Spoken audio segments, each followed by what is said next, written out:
Le journaliste Romain Verly continue de décrypter en long et en large la vie de Patrick Poivre d'Arvor.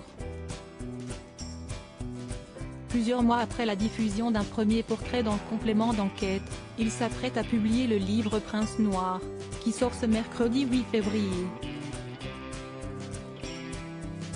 À travers ses 375 pages, Romain Verly tente de percer le mystère de l'ancienne vedette de TF1, évoquant notamment bien sûr les 22 femmes qui ont porté plainte contre lui, dont 11 pour viol. S'y est également l'occasion de se replonger dans l'intimité de l'homme de télé et dans ses drames personnels, comme la mort de sa fille Solène, qui a mis fin à ses jours à 19 ans. Un chapitre est également consacré à Claire Chazal. Car, comment passer à côté de la journaliste qui a vécu une longue histoire d'amour avec Patrick Poivre d'Arvor il y a près de 30 ans, laquelle aurait été toxique comme le souligne Le Parisien. Claire Chazal fait partie de l'histoire, car ils ont eu une relation pendant plusieurs années, qui a fait régulièrement la une de Paris Match. Il faut raconter cela, car la liaison du duo choc des présentateurs de TF1 a contribué à la fascination des Français pour ces deux personnages, explique Romain Verly à nos confrères. Tout le monde était au courant à TF1, mais il ne fallait pas que ça se sache. Leur idylle était d'autant plus passionnante qu'un enfant en est issu. En effet, le 29 avril 1995, Claire Chazal donne naissance à François. PPDA ne reconnaît toutefois en être le père qu'en 2005, dans son livre Confessions. Ils ont eu un enfant, dont ils ont caché l'identité du père.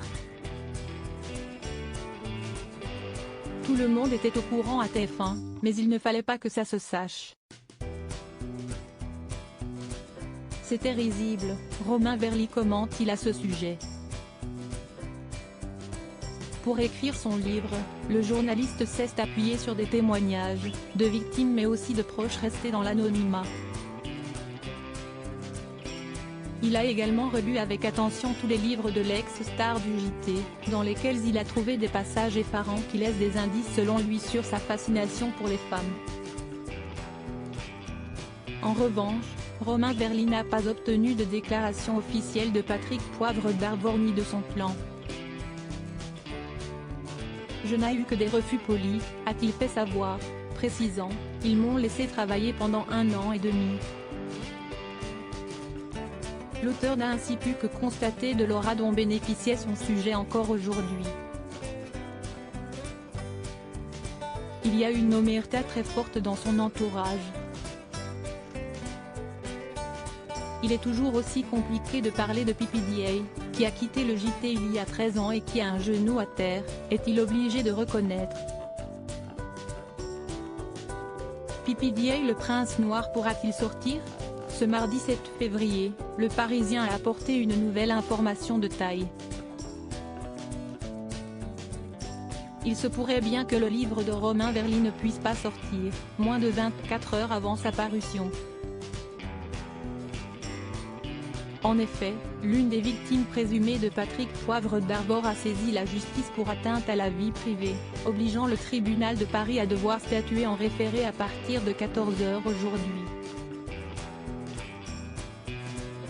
Cette femme déplore de voir pour la première fois le récit détaillé de son viol écrit noir sur blanc alors qu'elle ne l'a jamais elle-même rendu public, ni rencontré l'auteur du livre ou donné d'accord à la publication d'extraits de son audition par la police en mars 2021, indique Le Parisien. Si la supposée victime de Patrick Poivre d'Arvor avait participé à une émission organisée par Mediapart regroupant d'autres femmes, cette dernière n'avait pas évoqué les faits pour lesquels elle a porté plainte en juin 2021. Elle a ainsi demandé que les extraits la concernant dans PPDA et le Prince Noir soient supprimés, sous astreinte de 500 € par jour de retard, pour protéger sa vie privée et son entourage familial et professionnel. Une demande qui n'a peu de chances d'aboutir comme le précise Le Parisien. Patrick Poivre d'Arvor reste présumé innocent des faits reprochés jusqu'au jugement définitif de cette affaire.